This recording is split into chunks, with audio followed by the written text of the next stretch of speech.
Yang anong tawag niyo sa apo niyo? Anong tawag niyo kay baby? Anong bang tawag sa kanya? Baby ano lang, baby Z, ganun?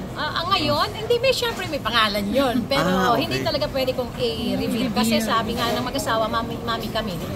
So, baby muna. So, ang tawag ko sa kanya ngayon, kahit mag-toast ako. Hindi totoo yun. Yung mga tawa yung hawak. Kasi, pag nag-toast ako, meron na kaagad mag-grab. So, parang, okay, wala na talaga, mag-i-grab na talaga. Kahit yung mga fake news, alam mo yun, kukunin nila ng fake news. Kinuha nila, nilagay nila si Ria, tapos yung mukha ng baby. Grabe, no? Oo, so sabi ko nga kay Ria, tingnan mo to na ko, may mukha. Sabi niya, hindi totoo yan, ma'am. Alam ko, ang layo ng mukha ng ano.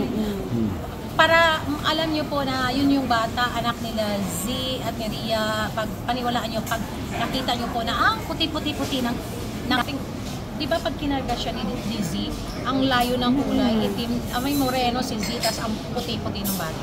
Ganun po, sobrang puti na nga po. Okay, ito na nga, sinasabi ko na sa kanila to, kamukha ni Sanjo na kulay ni Arjo. Napabayaan ko nun si Ria at si Sanjo, may sarili silang may sarili silang bahay eh. So, pupunta lang kami doon pag weekend, tapos pinapabayaan ko yung mag-asawa. Ayaw ko makialam kasi gusto ko sa kanila muna. Alam mo, kayo mag-disiplina sa anak niyo, kayo, maramdamin niyo yan. Pero, pasensyahan pag naglakad na yan.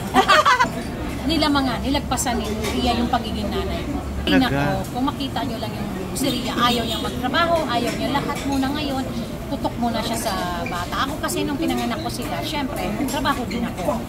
Pero ito, sabi ko na, lahat ng time, ng attention, bigay mo. Huwag ka magkulang dyan, baby pa lang.